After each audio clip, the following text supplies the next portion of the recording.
Assalamualaikum warahmatullahi wabarakatuh. Bismillahirrahmanirrahim. Rabbi shrah li sadri wa yassir li amri wahlul 'uqdatam min lisani yafqahu qawli. Allahumma shalli wa sallim wa barik ala sayyidina Maulana Muhammadin wa ala alihi wa sahbihi ajmain amma ba'du. Alasannya masuk akal. Biar Allah menyaksikan saya kama usaddiquhu hayyan usaddiquhu maitan.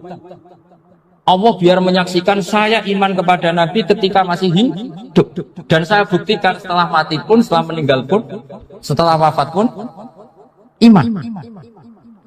Jadi ternyata baisnya itu supaya orang tahu bahwa iman kita kepada Nabi itu iman yang super. Sehingga ketika beliau sugeng ya kita iman, setelah wafat juga kita iman. Kai usaddiquhu maitan kama usaddiquhu hayyan. Supaya saya mentasdikkan beliau setelah meninggal sebagaimana kita mentasdikkan beliau saat masih hidup. Dan ternyata Allah ridho dengan perkataan sahabat itu. Kenapa Allah ridho? Karena menjadi pelajaran bagi orang-orang yang ditakdir gak menangi Rasulullah SAW. Tetap mereka ini. Jangan kayak setan. Setan itu kurang ajar betul oleh iblis itu. Masyhur itu, iblis itu nangis-nangis yang Nabi Musa. Iblis itu takutnya sama Allah itu luar biasa, sampean kalah. Iblis itu setiap ketemu malaikat karena dia ngerti alam gaib, mesti apa itu? Kamasali syaitani idz qala lil insani kfur falamma kafara qala inni bari'um minka inni akhafu wa rabbal alamin. Jadi setan iblis itu paling sering bilang inni akhafu wa Rabbal alamin, karena iblis itu tahu surga, tahu neraka, tahu kekuasaannya Allah. Jadi takutnya sama Allah luar biasa. Makanya setiap dia mengajarkan kekafiran, setelah orang itu kafir gimana? Inni bari'um minka, inni akhafu rabbal alamin. Saking takutnya sama Allah, suatu saat iblis ini datangi Nabi Musa. Karena tahu Nabi Musa itu kalimullah, orang yang bisa komunikasi langsung dengan Allah. Ya Musa ya kalim Allah, saya ini makhluk, saya takutnya sama Allah luar biasa. Tolong rayukan Allah supaya nerima tobat saya. Karena dirayu terus lama-lama Nabi Musa bilang, oke, tak rayukan Allah. Sama Allah, karena Musa kekasihnya, ya Allah iblisnya ingin tobat, tolong dikasih hak tobat. Kata Allah, oke, dia bisa tobat. Asal mau sujud di makamnya Nabi Adam. Karena kesalahannya dia gak mau sujud sama Nabi. Semenang Nabi Musa karena ada cara untuk iblis menjadi tobat. Dikasih tahu sama Nabi Musa. Alhamdulillah kamu diterima tobatnya. Syaratnya apa? Sujud ke kuburannya Nabi Adam. Wah, iblis atau aslinya terus. Asjuduhu maitan wa qad la asjuduhu hayyan. Zaman urip ora gelem, mbok wis mati. Oh, dasar setan itu. Zaman urip ora gelem, wis mati mbok kon sujud. Umat maksudnya terus ya sudah terus sampai sekarang akhirnya. Kalau sekarang tidak mungkin lagi karena nggak ada Nabi Musa.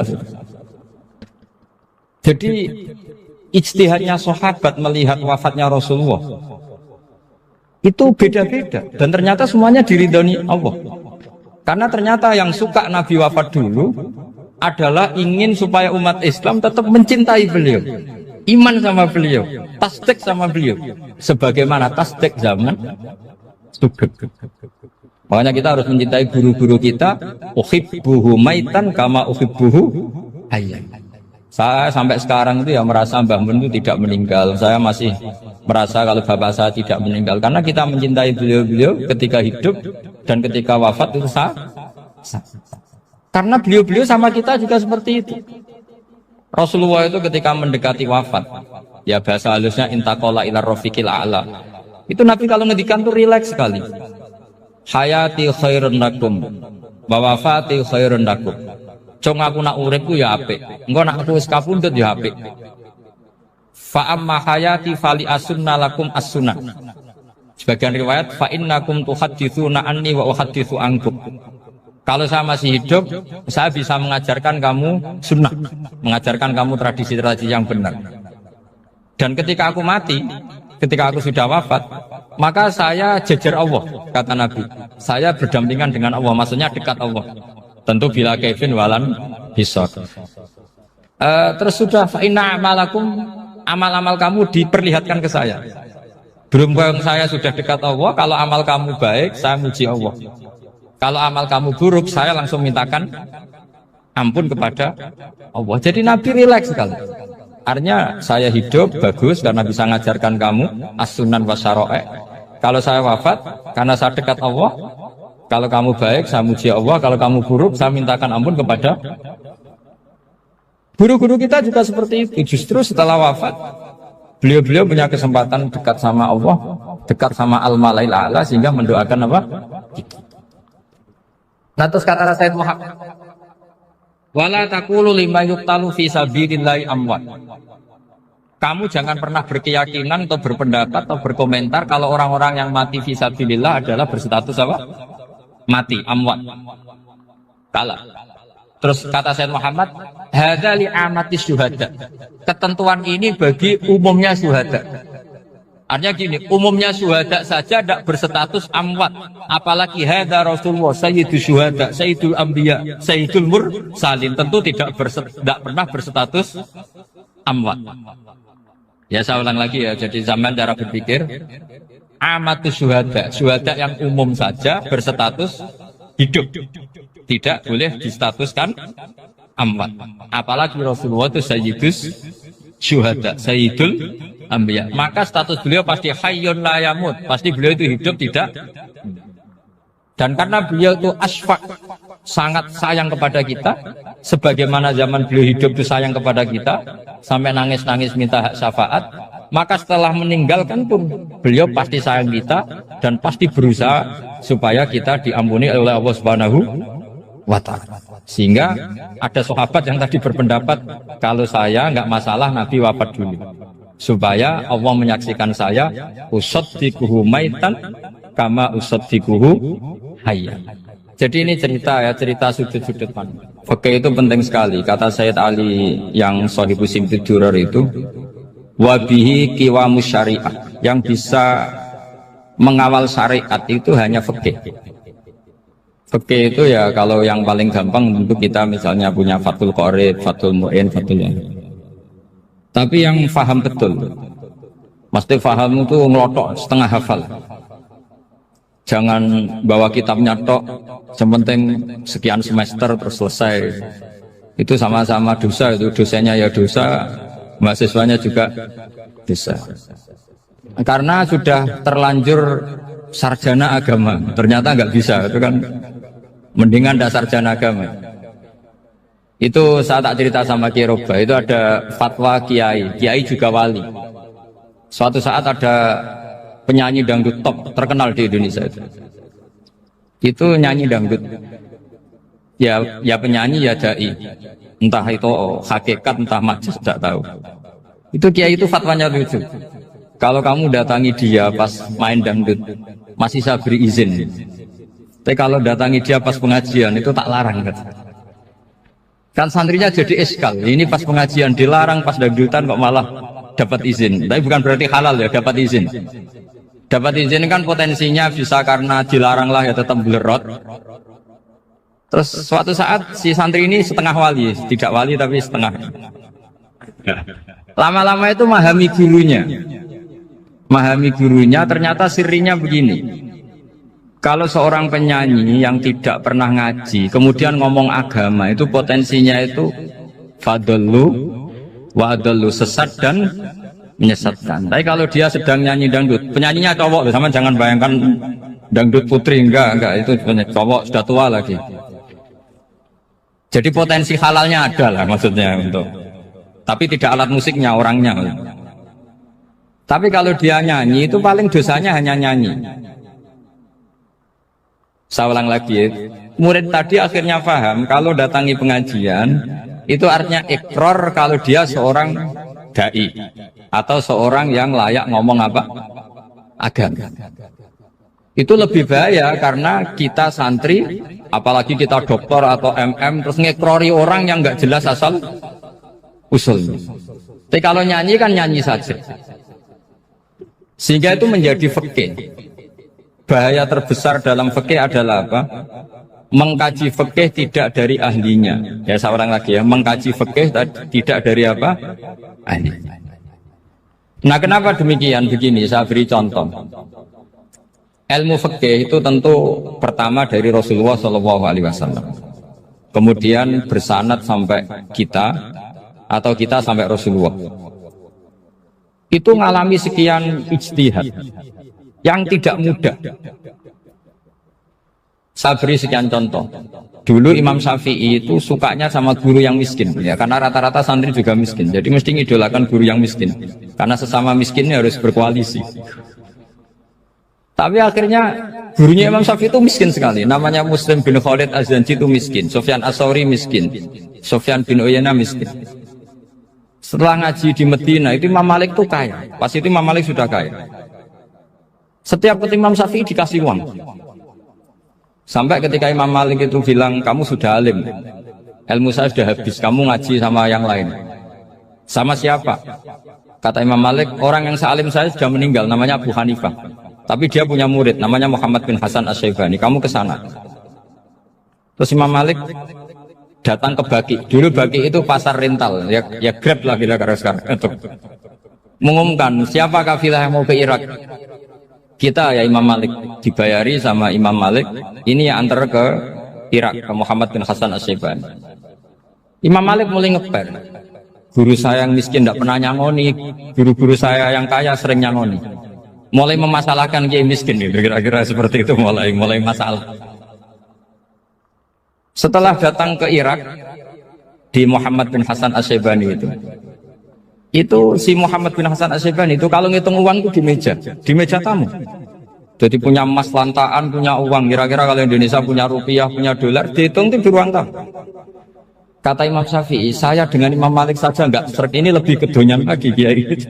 Ngitung uang itu di ruang tamu. Terus akhirnya si Muhammad bin Hasan Asy-Syaibani ini ahlul usul, dia pakar usul. Kamu heran sama saya? Iya, kiai kok kedunyan, dia ngomong. Tapi kata Muhammad bin Hasan Asy-Syaibani, kalau kiai tidak boleh kaya, kita kayak wong fasik, dan gue demenan, gue mabuk. Oh jangan, nanti dipakai maksiat. Penjenengan mawon kersane digetokan, berarti kiai oleh sugih, pun angsal-angsal. Semenjak itu jadi satu fikih bagi Imam Syafi'i. Ternyata kalau mengharamkan kiai sugih, berarti membolehkan yang fasik sugih. Kalau yang fasik sugih bisa dipakai i'anah alal maksiyah. Semenjak itu mindset pikiran Imam Syafi'i rubah. Saking rubahnya sampai beliau berpendapat orang bisa beli Alphard, kok beli carry itu haram. Bisa jadi bupati kayak Pak Roba, jadi RT haram. Pokoknya gitu. Bisa keren kayak Gus Bak kok jadi orang pendengar haram. Pokoknya haram terus. Karena dalil beliau al-Islam ya'lu walalila alaih. Coba sampean ridho misalnya jadi orang Gresik dipimpin orang yang nggak sholat, ridho ndak? Ndak. Atau sholat tapi nggak bisa ngaji, ridho ndak? Ketika yang bisa ngaji berpotensi jadi bupati, terus keterusan.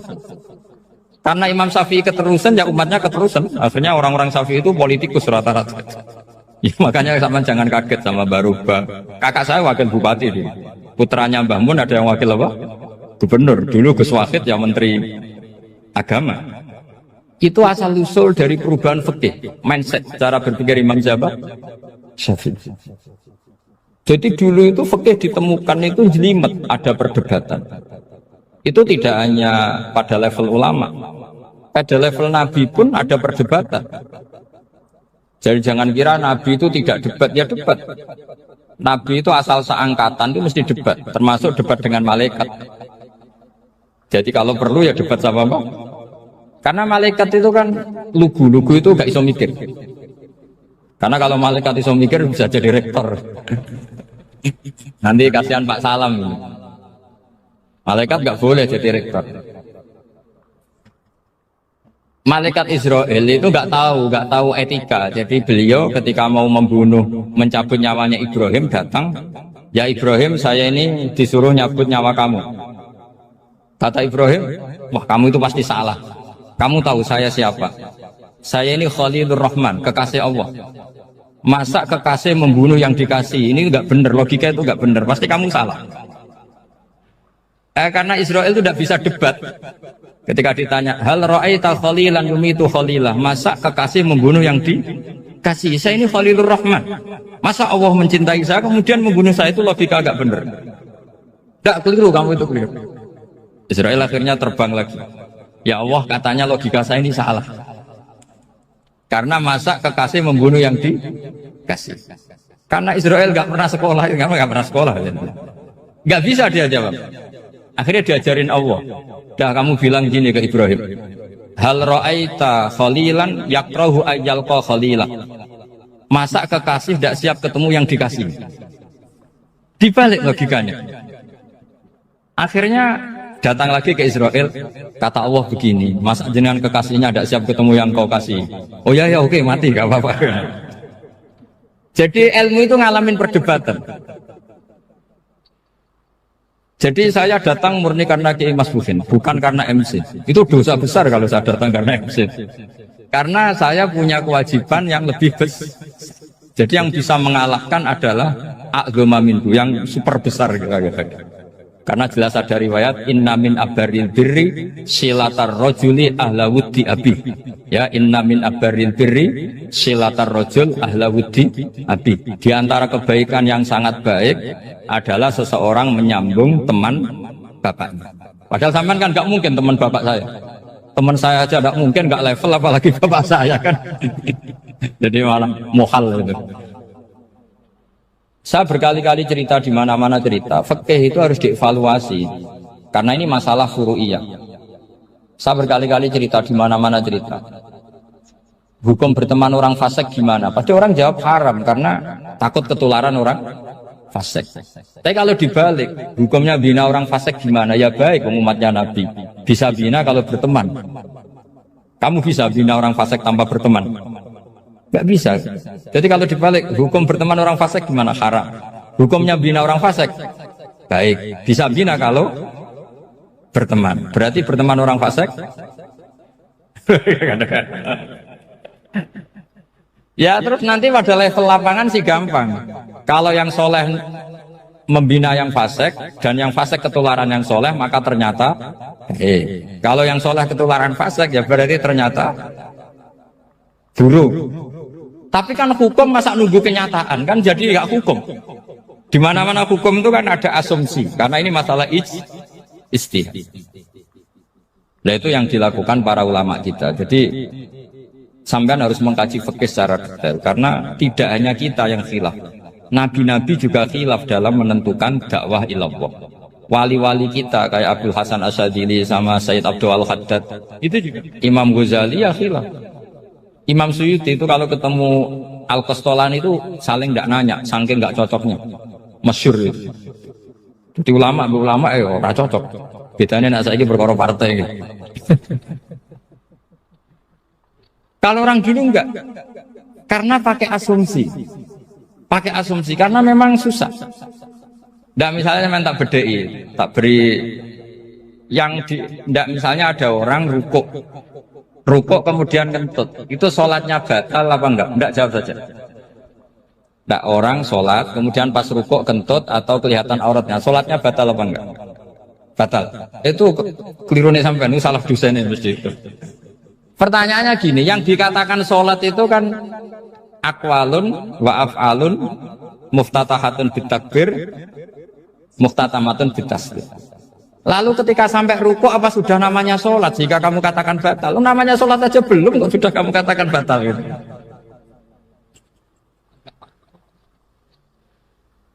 Iya kan? Jadi kalau aku mau sholat pas ruku ngetut batal atau ora? Mestinya jawaban yang benar, ya ora sholat jadinya gitu. Karena kalau dikatakan sholat definisinya harus sampai salah. Tapi kan kita nggak mungkin ngomong seperti itu kan, dianggap majnun.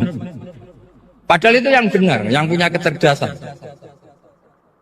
Nah makanya pertanyaannya, fikih itu ngikuti bahasa awam apa bahasa istilah? Kalau ngikuti bahasa awam ya kayak tadi, sholat kok pas rukuk kentut maka batal. Sebenarnya yang batal itu sholatnya apa rukuknya? Nah makanya terjadi perdebatan. Kalau yang pakar-pakar usuli itu salah istilah itu nggak mau. Saya ulang lagi, kalau pakar-pakar usuli itu salah istilah itu nggak mau. Terus misalnya tak beri contoh lagi. Kalau imam itu sudah salam pertama. Salam pertama itu yang rukun kan salam pertama. Berarti setelah salam pertama imam sudah keluar dari sholat apa belum? Yakin? Ya, sudah. Sekarang sama tak beda. Lalu makmum itu kesunatan langsung berdiri apa nunggu imam salam kedua? Enggak, jawab satu. Nunggu salam kedua kan? Dan itu kriminalnya sampai Anda dalam suki itu. Kriminalnya begini, berarti Anda bergantung sama orang yang sudah tidak sholat. Kata kamu setelah salam pertama dia sudah tidak sholat. Berarti kamu menginstruksikan makmum berhubungan dengan orang yang sudah tidak sholat. Karena sudah keluar dari sholat ketika salam pertama. Kalau kamu di debat gitu gimana jawabnya? Pusing kan? Berarti Rabtul makmum bisolatiman sing wis laisa fi sholatin. Berarti menggantungkan sholat sama orang yang sebetulnya sudah tidak sholat. Ada yang jawab, sebagian ulama fikih tetap disunatkan menunggu salam kedua. Karena salam kedua itu masih paket meskipun tidak rukun. Juga paketnya selesai. Tapi selalu pertanyaannya gini, lalu setelah salam pertama itu imam masih sholat enggak? Sudah sampai berani dijawab toh? Nah ini pentingnya bodoh, gak mikir Jadi makanya bodoh itu barokah karena gak mikir. Jadi soalnya Rabbana ma khalaqta hadza batila. Sing bodoh ya barokah, sing pinter ya barokah. Sira barokah maksiat. Surana barokah blas. Jadi ilmu itu harus mengalami satu gesekan karena logika itu bisa dibalik. Nah karena ilmu itu mengalami satu gesekan, satu logika yang bisa kayak iya kayak enggak. Sehingga jargon di dunia ijtihad itu begini. Ra'yuna shawabun yahtamilul khata' wa ra'yuka khata'un yahtamilus shawab. Pendapat saya benar tapi mungkin salah. Tapi pendapat kamu taruhannya salah dulu tapi yang mungkin benar. Jadi mustahid kalau ketemu mustahid itu lucu. Ngomongnya itu ra'yuna shawabun yahtamilul khata'. Pendapat saya tarifnya benar dulu tapi yang mungkin salah. Kalau pendapat kamu salah tapi ya mungkin benar atau mungkin bisa salah, ya tidak tahu, pokoknya mungkin benar. Nah kenapa demikian? Begini, di luar masalah tauhid, seorang lagi di luar masalah tauhid itu tentu ada masalah-masalah yang sifatnya ijtihadiyah. Ya saya ulang lagi, yang sifatnya apa? Ijtihadiyah. Dan ijtihadiyah ini nggak pernah selesai karena muqtadul hal, konteks kesejarahan maupun konteks kesempatan itu tidak sama. Dulu kiai-kiai itu ngaramkan dasi, ngaramkan celana karena yang celananan yang dasinan itu penjajah. Jika mantas sabah biqaumin bahwa apa? Min. Tapi lama-lama kiai-kiai itu ya pakai dasi, pakai celana. Ya karena dianggap sudah tidak mantas sabah biqaumin bahwa apa? Min. Ini ngalami pergeseran. Semua istihad itu ngalami pergeseran. Lalu pertanyaannya begini, lalu istihad apa Gus yang permanen? Yang permanen ya istihad dengan alatul istalat apa? Istihad. Saya beri contoh misalnya begini. Nabi Musa itu yang ngalami istihad. Kata beliau karena kangen Allah, itu ingin melihat Allah karena kangen. Rabbi arini anzur ilai. Qala lan tarani walakin anzur ilal jabal. Ya sudah, namanya orang kangen ya ingin melihat. Ya sudah gitu aja. Sehingga ahli ilmu kalam itu berdebat. Kalau kata ahli sunnah, karena Nabi Musa minta ingin melihat Allah, berarti melihat Allah itu jaiz, mungkin. Karena Nabi gak boleh bodoh meminta sesuatu yang mau hal. Maka antipatinya ahli sunnah terhadap pendapat Mu'tazilah itu antipati. Karena menurut pendapat Mu'tazilah Allah itu qadim, Allah itu laisa kamitslihi syai'un, sehingga gak bisa dilihat. Pertanyaannya adalah berarti Nabi Musa meminta sesuatu yang mau hal. Itu bodoh sekali sampai gak tahu mana mau hal, mana apa jaiz. Makanya kata Imam Ghazali, masa Nabi Musa yang Nabi gak tahu kalau melihat Allah itu mau hal, sampai minta berarti nganggap itu jaiz atau boleh. Itu cara pandang orang-orang ahli sunnah apa? Wal jamaah. Tapi tetap saja sebagian ulama itu ya balelo, yang kayak Mu'tazilah itu ya balelo. Cara berpikir pokoknya itu karena kangen, bukan karena mungkin atau tidak mungkin. Jadi nggak mungkinnya tetap tidak mungkin. Terus mereka dalil la tudrikul absar wa huwa yudrikul absar. Nah sudut pandang ini akan terus. Ada seorang wali ditanya, kalau kamu di surga ingin melihat Allah apa enggak? Jawabnya enggak. Kenapa? Kasihan Allah. Terus kenapa? Unazzihu dzalikal jamala an-nadhari misli. Saya tidak ridho Allah yang hebat, yang keren, kemudian sing delok terima aku wong resik. Koyok gak ngergani pangeran. Sebenarnya sing delok Allah ben golongane Nabi Muhammad, Nabi Ibrahim, kowe ora usah ngilangi keren maksudnya itu. Jadi ada ulama itu jadi wali kalau sholat itu karena di soft belakang, tapi jangan ditiru. Itu kan nggak lazim ya. Lazimnya kan afdhalus sufuf as-saful awal. Ketika ditanya, kenapa kamu kalau sholat di belakang? Cek GR koyok wani suwan pangeran gak ngarep, kamu sungkan ketika urip. Kalau zaman kan karena males, bukan karena sungkan. Jadi itu artinya rasa ya. Makanya nggak bisa, nggak ada ijtihad itu nggak mungkin karena perasaannya orang itu beda-beda. Itu Sayyid Abdul Al-Haddad itu kalau ngendikan masyhur, man da'a li dzalimin bil baqa faqad ahabba yusawwa fi ardi. Orang yang mendoakan orang fasik masih hidup, gak mati-mati, itu berarti suka kalau Allah dimaksiati di buminya. Wong fasik kelakuannya rak maksiat, nak ndongakno mari, itu berarti kamu ingin Allah didurakani terus menerus karena si fasik masih hidup. Tapi kalau Abu Hasan As-Sadili cara ngendikan gini, kalimatnya persis. Man ahabba alla yusawwahu fi ardi faqad ahabba alla tadhharu maghfiratuh. Orang yang ingin dunia ini steril, gak ada maksiat, maka sama saja berkeinginan tidak melihat luasnya maghfirahnya Allah. Sama-sama wali besar, tapi cara pandang hubungannya dengan Allah seperti itu. Jadi mau tidak mau, istihad itu mau tidak mau.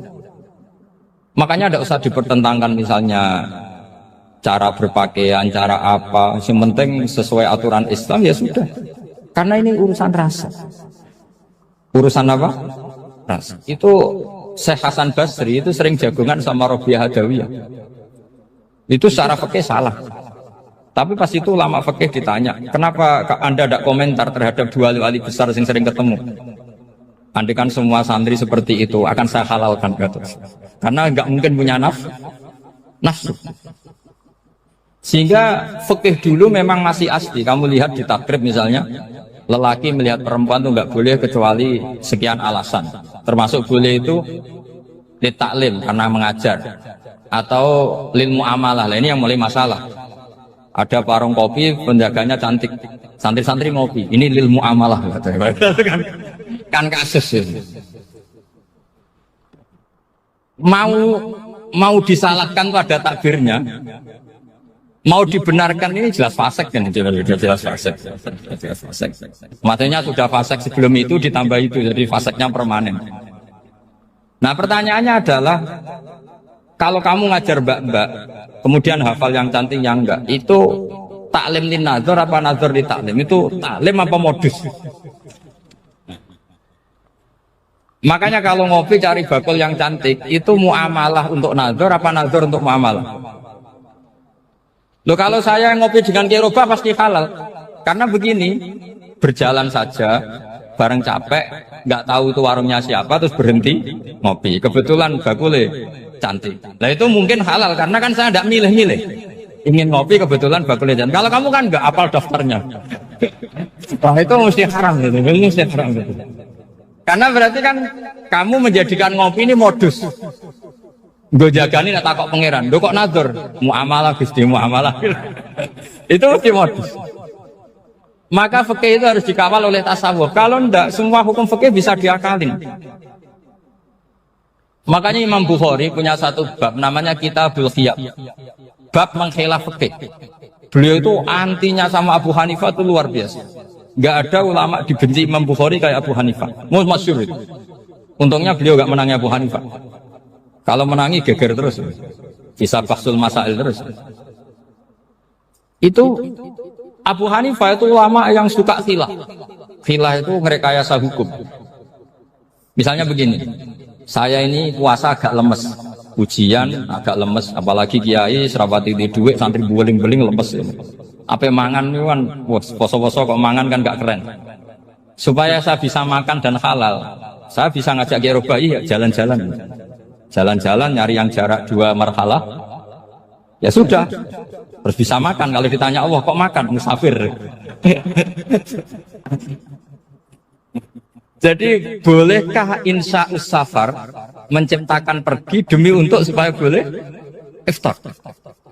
Boleh enggak Doro jenengan? Enggak boleh, alasannya apa? Kan pergi. Perginya juga enggak maksiat. Itu khilaf. Tapi Sayyid Muhammad, Abuya Sayyid Muhammad, Muhammad bin Alawi, Sayyid Muhammad itu membela Abu Hanifah. Artinya membela jangan semua khilaf itu diharamkan. Karena itu cara, saya ulang lagi, karena itu cara untuk mengawal bahwa hukum Allah itu luas. Karena kalau nggak ada khilaf itu ya kita kesulitan.